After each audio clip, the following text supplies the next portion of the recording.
एक व्यक्ति बोरे में लाश भरकर और कंधे पर रखे हुए मस्ती से डोल रहा था, घूम रहा था और मौके की तलाश में था, मौके के इंतजार में था। सोच रहा था कब मौका लगे और इस बोरे को हम इंतजाम कर दें इसका और इसको नस्ते नाबूद कर दें। लेकिन उस बोरे में क्या था किसी को नहीं मालूम, सिर्फ उसी व्यक्ति को मालूम होता है जो व्यक्ति अपने कंधे पर एक बोरी को रखे हुए जूट का बोरा होता है, उसमें पन्नी होती है और पन्नी के अंदर लाश होती है और न्यूड लाश होती है। उस लाश को लेकर वो व्यक्ति चौराहे पर सिटी में घूम रहा था। जब देखता है कि इधर उधर आने वाले कुछ लोग उसकी तरफ आ रहे हैं तो वो सोच में पड़ जाता है। तभी एक महिला गुजरती है उधर से और उस महिला की तरफ वो व्यक्ति चलने लगता है।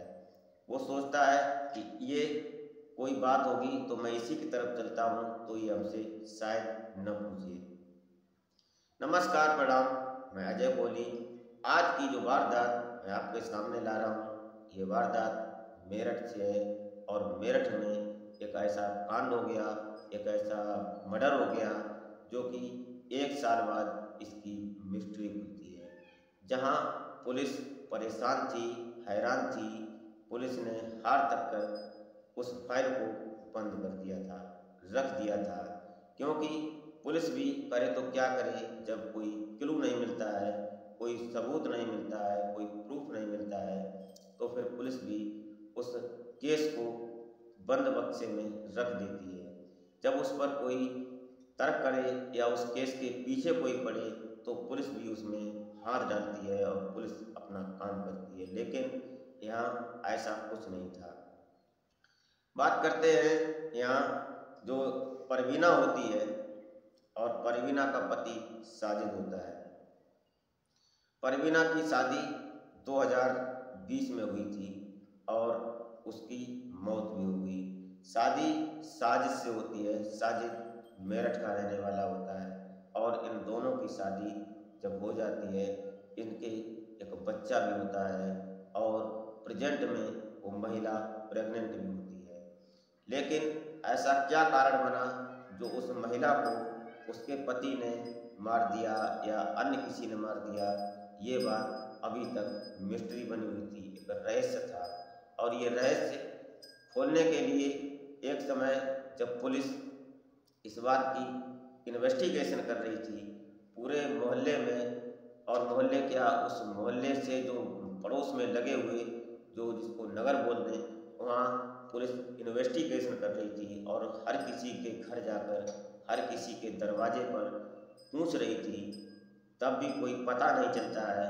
तो पुलिस फिर 1-2 दिन के बाद जो CCTV फुटेज मिले थे, उन फुटेज के आधार पर उस महिला की फ़ोटो बनवाती है और फ़ोटो निकालकर जो आधारित महिला थी उसी से मिलती जुलती फ़ोटो जो उस महिला की थी, उस फ़ोटो को लेकर जब पुलिस मोहल्ले दर मोहल्ले, घर बाई घर खोज करती है, ढूंढते हैं, पूछते हैं, तो कोई भी ये नहीं कहने को तैयार था कि ये महिला कौन है और इसका पता क्या है।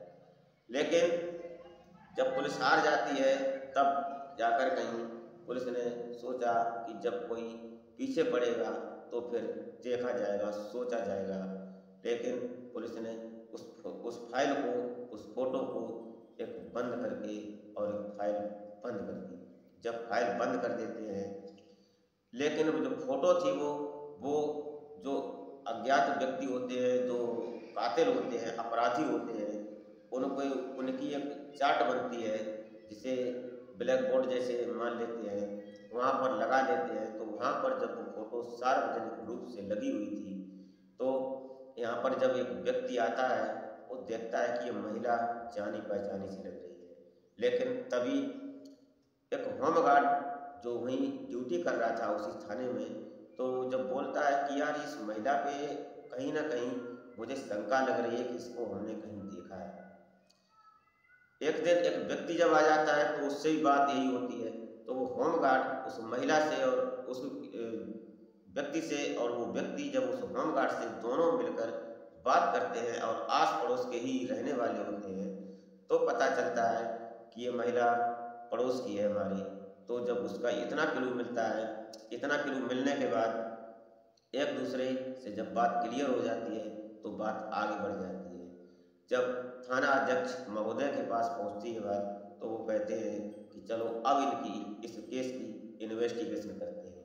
जब उसकी इन्वेस्टिगेशन होती है तो उसके जब घर पहुंचते हैं तो पता चलता है कि वहाँ कोई नहीं था, सिर्फ एक व्यक्ति मिलता है, और एक व्यक्ति जो उस महिला का होने वाला देवर होता है।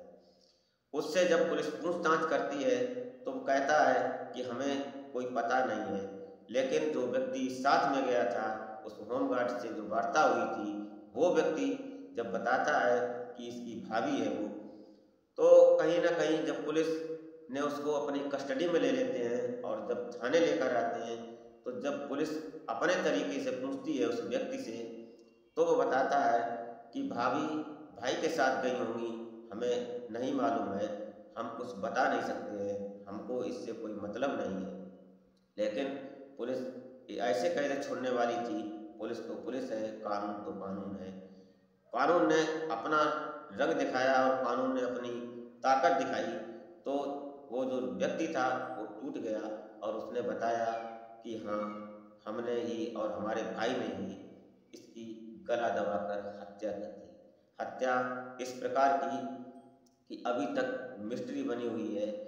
उसने जब पूछा, पुलिस ने जब बात हुई उससे, तो उन्होंने बताया कि एक दिन ऐसी कुछ बात हुई घर में, और उस बात को लेकर जब दोनों पति पत्नी में लड़ाई झगड़ा हो गया, और झगड़ा इतना बढ़ गया कि भाई ने हमारे साथ और हम भाई के साथ मिलकर उस महिला को, अपनी भाभी को गला दबाकर हत्या कर दी। और हत्या करने के बाद उसको बोरे में भरकर जो मेरा भाई था वो लेकर जब कहीं छुपाने के लिए, उसको ख़त्म करने के लिए, उसका सबूत मिटाने के लिए निकला था, तब कहीं जाकर इस बात को जब खुलासा होता है, तो पुलिस ने जिस चौराहे पर जो व्यक्ति बोरा लेकर घूम रहा था एक लाश का, वहाँ पर समथिंग 500 फोन जो वहाँ की कॉल डिटेल्स निकलवाई जो उस नेटवर्क से संबंधित थे उस डेट में, लेकिन कोई क्लू नहीं मिला कि कौन था, कौन ये बोरा लेकर घूम रहा था।